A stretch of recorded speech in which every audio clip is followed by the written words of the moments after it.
bonkers. Yeah, you just pick up the phone and go, what's going on? It's your man Chris here. How can I help?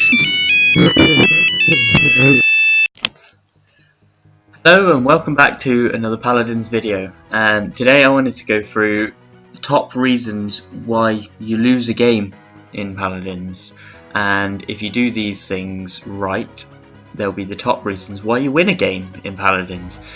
So I'm going to go straight into it. Number one is one of the most important things that I say in every game to anyone starting, or even people that just aren't sure, is Cauterize. Now Cauterize is I'd say is the best item in a competitive match, 100%. Other items as well, making sure you're picking the right items at the right time, but Cauterize in a competitive match is by far the best item. And it really is a game changer. The best healer in my opinion is Ceres, doing 200 of proc. That's what, 3,000 every actual heal. Bringing that down from 3,000 down to 300. It gives you enough chance to burst and gives you enough chance to kill and take the point and win. Easy. It's much better than being able to run a little bit faster with nimble, or it's much better than having 2 seconds off your salvo. It is just the best. There's nothing much else I can say about it. Alright, and then that brings me on to number 2, which is conscientious team composition. This is quite an important one. In casual, a lot you'll see people just playing the characters they want to play just to get a bit better, which is fine, absolutely fine, that's what casual's there for. But in competitive, to be able to win a match, you not only have to be a decent player, but that's not even that important, to be honest. You just need the right composition. If you've got 5 damages versus 2 tanks, a healer, flanker damage, there's a good chance you're not going to win. There's always going to be exceptions to every rule, of course, but there's a good chance you're not going to win with 5 damages against such a good team composition. So picking characters depending on what you actually need is a lot more important than your own selfish choice, sorry to say. And with good team composition, then you've got communication, even if you can't voice speak, which is a lot easier, obviously. A lot of people don't read the chat whilst they're playing the game. I'm one of them. I don't generally read the chat whilst I'm playing a game. I'm too focused on healing or taking the point or making sure all the other pricks ain't doing damage. So communication is brilliant. The VGS is, well, I think it's a bit overused now in making people go overboard with it, saying need healing, and that's when you do need healing, that's great, but just spamming it when the healer's obviously dead, yeah, maybe not do that. Number 4 is playing characters you're actually good at. Casual, training, and those are the game types that you want to be playing if you want to test out a character, see if you're any good with them. Like in competitive, I know I'm not very good with many of the flanks. I'm not a good flank player at all, so I don't generally play flanks in competitive, because I know that by playing flank I'm taking away a character that could be good. So I'll generally play a healer quite a lot because I know I'm good at it. I'll play a front line if a healer spot is already taken, or if I have to, I'll go flank and hopefully swap with someone. And just don't be afraid to ask about swaps. The only thing that can happen is they say no, but it is important not to just pick something you want and to actually play something you're good at. Practice in casual, play what you're good at in competitive.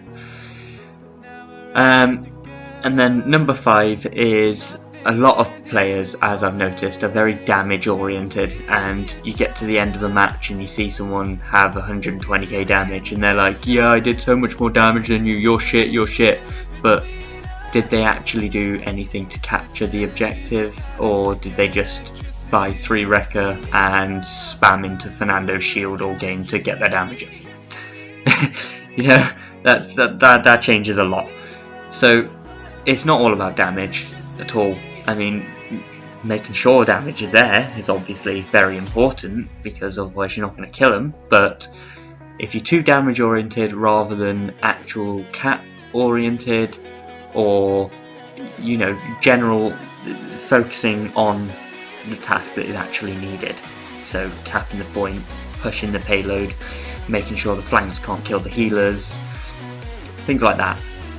And that brings me on to the last point, which is absolutely the most important point in this whole video, and that is negativity. It's hard for people to understand. I've noticed a lot of people just can't get it.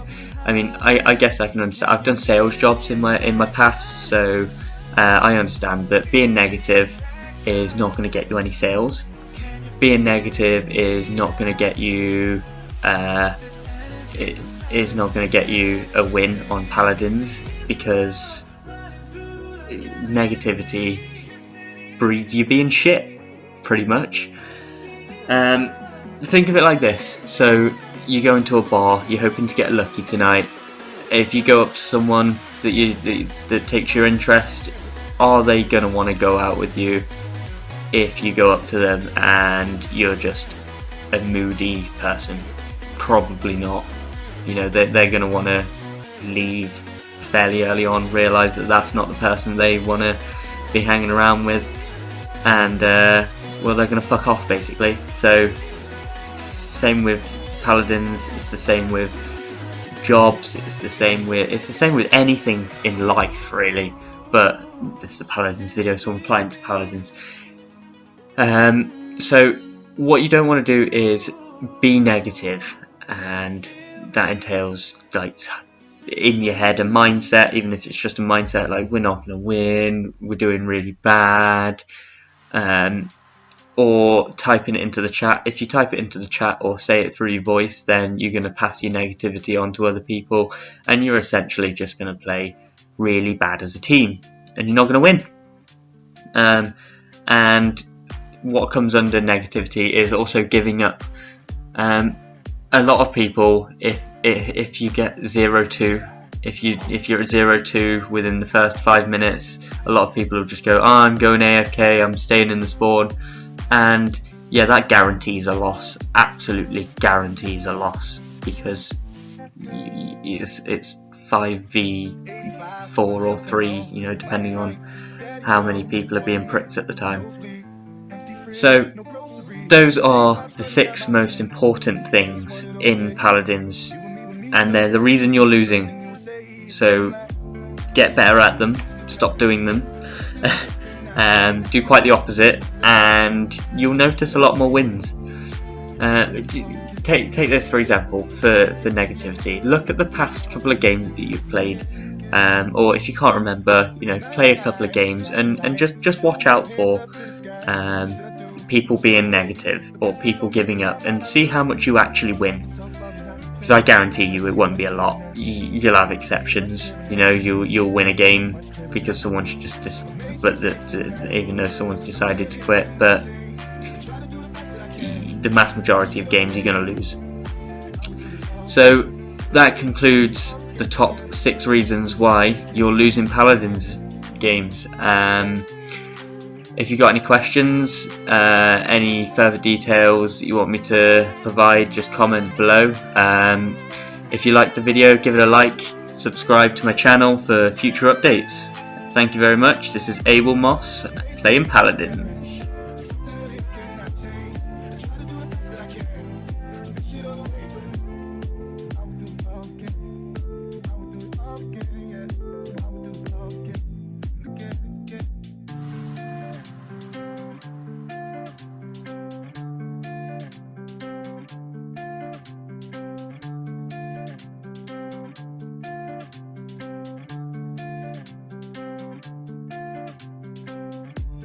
night, flashing lights. Don't move, hands up to the sky. What should I do?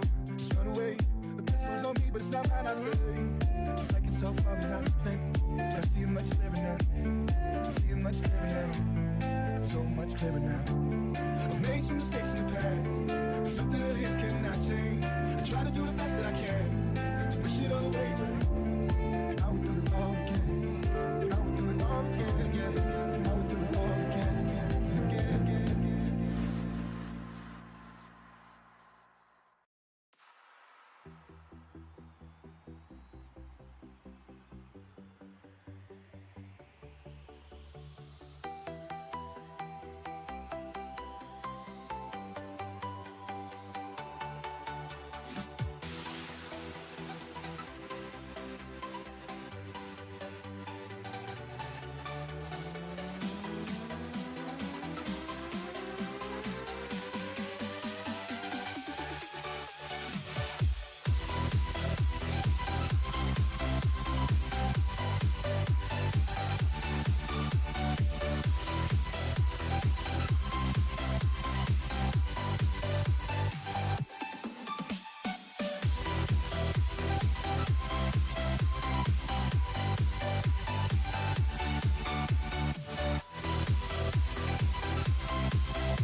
Then you just pick up the phone and go, what's going on? It's your man Chris here. How can I help?